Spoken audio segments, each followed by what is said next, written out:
Good morning students of 11th commerce. कल मैंने आपको एक क्वेश्चन जर्नल एंट्री का करने के लिए था, मैंने एक्सप्लेन भी किया था। ठीक है, तो अब उसका ये सॉल्यूशन है और एक बार मैं इसे फिर एक्सप्लेन कर रहा हूँ। इसमें फर्स्ट एंट्री थी पेड इनटू बैंक अगस्त फर्स्ट में 20,000 की। जब हमने बैंक में अमाउंट पे की है तो बैंक इसमें रिसीवर हो गया, तो रिसीवर को करेंगे डेबिट। अगस्त 1 की है तो bank account debit to cash account 20,000। अब ये हमने कैश पेड किया है तो बीइंग ये जो है कैश पेड इनटू बैंक या being cash deposit into bank भी लिख सकते हैं। ठीक है, नरेशन का मतलब है कि जो एंट्री हमने की है उसे थोड़ा शॉर्ट में बताना। उसके बाद है फिर था goods purchase and amount paid by cheque. ये था goods purchase and amount paid by check.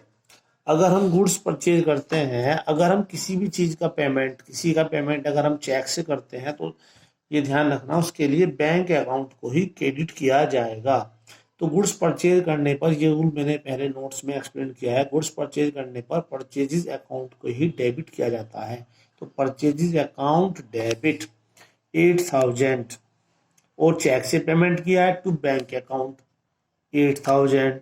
तो बीइंग गुड्स या फॉर का यूज कर ले, चाहे बीइंग का यूज कर सकते हैं। तो for goods purchase and payment made by cheque या being goods purchase and payment given by cheque, कैसे भी बना सकते हैं नरेशन।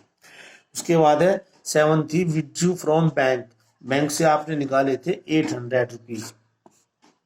तो बैंक से आपने 800 रुपीज, तो बैंक से जब आपने कैश निकाला तो कैश आपके पास आया, तो डेबिट वोट कम्स इन, तो कैश अकाउंट डेबिट, कैश को डेबिट करते हैं 800।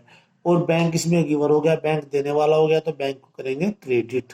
ठीक है ना, तो being amount withdrawn from bank. उसके बाद है फिर 8 में goods sold to Neeru and payment received by cheque which was paid into bank. इसमें क्या था कि आपने इसमें गुड्स की सेल की और जो है ना जो चेक मिला उसको आपने जमा कर दिया बैंक में हैंड टू हैंड, तो एक तरीके से कैश सेल्स ही हो गई आपकी। तो बैंक में पैसा चला गया तो बैंक अकाउंट डेबिट। और एक नोट लिखवाया था कि जब भी हम गुड्स सेल करते हैं, गुड्स सेल करने पर सेल्स अकाउंट को क्रेडिट किया जाता है। तो bank account debit to sales 7,000। तो being goods sold to Neeru and payment received by check which was paid into the bank। ठीक है, उसके बाद है ये है पेड वेजेस बाय चेक। तो वेजेस हमारा एक्सपेंसेस है अकॉर्डिंग टू नॉमिनल का रूल है, एक बार देख चेक कर लेना आप। एक्सपेंसेस एंड लॉसेस को डेबिट किया जाता है, तो वेजेस हमारा एक्सपेंसेस है, अगस्त 10 की एंट्री है तो वेजेस अकाउंट डेबिट। अब इसका पेमेंट जब चेक से हो रहा है, मैंने पहले ऑलरेडी एक्सप्लेन किया था कि जब भी हम चेक से पेमेंट करते हैं तो बैंक अकाउंट को क्रेडिट करते हैं।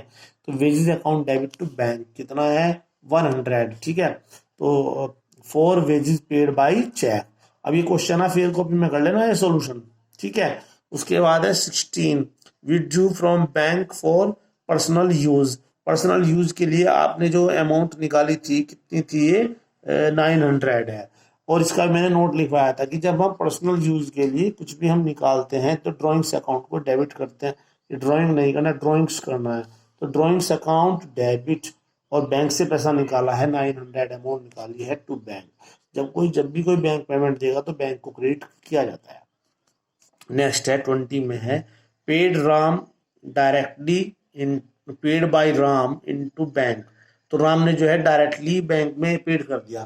तो राम हमारा कोई कस्टमर होगा, उसने सीधे हमारे अकाउंट में डिपॉजिट जमा अमाउंट कर दी। तो जब बैंक इसमें बैंक में अमाउंट आ गई तो बैंक रिसीवर हो गया, तो बैंक को करेंगे डेबिट। तो बैंक अकाउंट डेबिट 2,000 की अमाउंट। और राम इसमें गिवर है, और पर्सनल अकाउंट का रूल क्या होता है, क्रेडिट द गिवर। तो टू राम 2,000। तो being amount paid by Ram directly into bank account.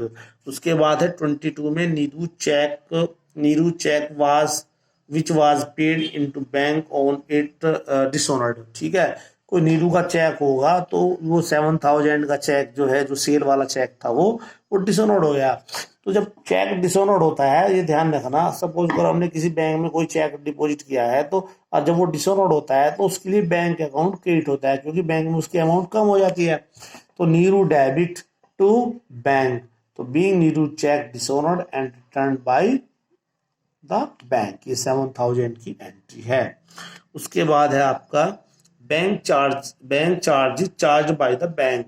तो जो है बैंक चार्जेस जो है वो बैंक ने चार्ज किया। बैंक चार्ज जो है एक्सपेंसेस हो गया, तो एक्सपेंसेस को हम करते हैं हम डेबिट। तो bank charges account debit 20 rupees to bank account for bank charges charge by the bank. अगर आपने पासबुक में देखेंगे, पासबुक अगर आपने ओपन कर लेना, वहां पर बैंक चार्जेस देखेंगे तो आपकी पासबुक में डेबिट साइड में उसकी एंट्री आपको मिलेगी। उसके बाद है फिर interest given by the bank, bank के द्वारा इंटरेस्ट दिया गया। अब ये interest given by the bank ऐसा लग रहा है, तो इसमें क्या है कि इंटरेस्ट जो है ये आपको मिल रहा है, तो इंटरेस्ट आपकी इनकम हो गई, ठीक है ना। कल ही मैंने बताया था आपकी जो भी अमाउंट डिपॉजिट होगी बैंक में, इसमें 70 रुपीज और हो गया, ठीक है। सपोज करो आपका बैलेंस पहले जो है 5,000 था, तो इंटरेस्ट लग के 5,070 हो गया, तो 70 रुपीज की अमाउंट आपकी उसमें अमाउंट बढ़ गई है इनकम के रूप में, इंटरेस्ट के रूप में। तो इनकम को हम क्या करते हैं, क्रेडिट, ठीक है ना। और बैंक की अमाउंट बढ़ गई, वहां पर बैंक में पैसा बढ़ गया आपके, तो bank account debit 70 rupees to interest account 70। तो for interest given by the bank, ठीक है। और इसमें कोई डाउट है तो आप क्वेश्चन कर सकते हैं मुझसे, क्वेरी मैसेज डाल सकते हैं या क्वेश्चन कॉल करके भी कर सकते हैं। लेकिन उसके लिए पहले आपको जो मैंने रूल बताए थे वो रूल आपको अच्छी तरीके से एक बार लर्न करने होंगे, ठीक है। Okay, thank you.